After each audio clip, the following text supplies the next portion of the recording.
Leo tutajifunza somo linasema zawadi tatu ndani ya zawadi moja. Hebu wavulana semeni. Zawadi tatu ndani ya zawadi moja. Wasichana semeni na nyinyi. Zawadi tatu ndani ya zawadi moja. Haya, wote tuseme sasa na wazazi. Zawadi tatu ndani ya zawadi moja. Na somo langu la leo, kama unakumbuka nyosha mkono, maswali yameanza. Linasemaje? Zawadi tatu ndani ya zawadi moja. Zawadi tatu ndani ya zawadi moja? Zawadi tatu ndani ya zawadi moja. Safi sana. Zawadi tatu ndani ya zawadi moja. Maboksi haya yatakuwa yanawakilisha kitu fulani kulingana na fungu tunaloenda kulisoma. Kutoka 20 fungu la 8. Warudie. Anasemaje? Maana kwa siku sita Bwana alifanya. Rudieni vizuri. Maana kwa siku sita Bwana alifanya mbingu na nchi na Bibi warudie kwanza na wao. Tunasoma wote twende. Maana kwa siku sita Bwana alifanya mbingu na nchi. Sana sana. Kwa maana kwa siku ngapi? 6. Bwana alisema mbingu na nini? Halafu Yesu Na bahari na vyote vilivyomo akastarehe siku ya saba. umepata zawadi moja. Akastarehe siku ya 7. Kwa hivyo Bwana akaibariki. Umepata zawadi ya pili. Akaibariki. Umepata zawadi ya pili. Akaibariki. Siku ya Sabato akaitakasa. Akaitakasa. Tumepata zawadi ya 3. Au hujasikia vizuri? Akastarehe. Kitendo cha kustarehe kinaitwa pumziko. Nenda pale mbele. Sogea pale. Zawadi ya pili, akaibariki. Twende pale. Ndio kwa mstari. Niam au anaonyesha mkono. Anaonyesha mkono. Anaonyesha mkono. Huyu hapa anaonyesha mkono. Akaitakasa. Njoo hapa. Tumepata zawadi 3. Tukiunganisha katika nomino tunapata kitu cha kwanza pumziko. Sema pumziko. Nini? Pumziko. Pumziko. Weka pumziko. Wasichana fanye pumziko. Ya pili, nani ataja ya pili? Akaibariki, akaweka baraka, zawadi nyingine. Alafu ya mwisho akaweka utakaso wa dhambi, akaitakasa hiyo siku. Sasa nini juu kabisa kwa yenu. Leo duniani kuna siku, kuna sabato 3. Kila watu wanadai hiyo ni sabato. Bwana Yesu asifiwe. Hii ni siku ya sabato ya Waislamu. Unajua? Inaitwaje? Semeni Ijumaa. Inaitwaje? Wao wanasema ni siku ya 7 au wanaenda kusali. Hii ni siku ya sabato ya Jumamosi. Watu gani wanaenda kusali hao? Wa sabato. Sasa semeni vizuri, semeni wa Adventista wa sabato. Adventista wa Sabato.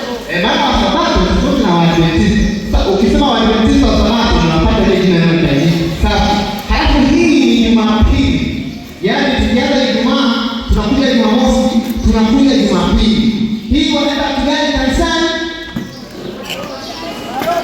Waroma. Semeni wa Kristo.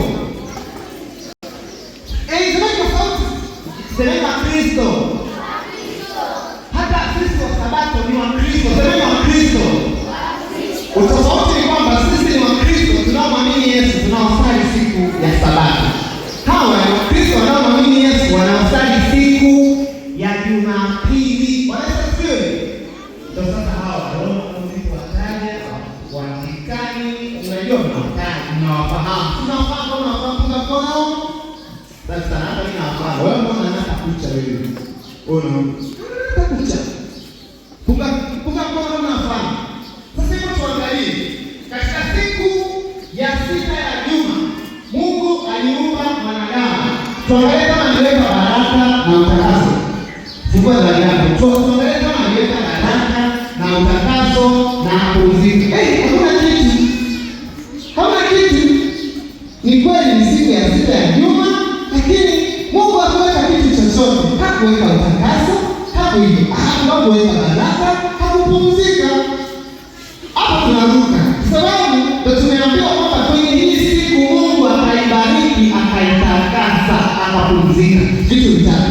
Nao tunaenda kwenye siku nyingine ya Sabato ambayo watu wengi wanasali wakiamini kwamba na hiyo ni Sabato, siku ya kwanza ya juma. Kwa hiyo tufungue kama Mungu aliweka utakaso, pumziko pamoja na baraka. Hamna kitu. Jamani, mwambieni pole. Sasa kuja sasa kwenye siku ya Sabato, siku ambayo ipo katikati ya Ijumaa. Nione tu unafungue unafunga kitu gani sasa? Hivi hauna chochote. Tunafungua hapa tuone, je, kuna zawadi yoyote? Na hii ndio naenda kuwagawia katika siku ya leo. Haya, tufungue. Hebu shusha chini. Fanya hivi.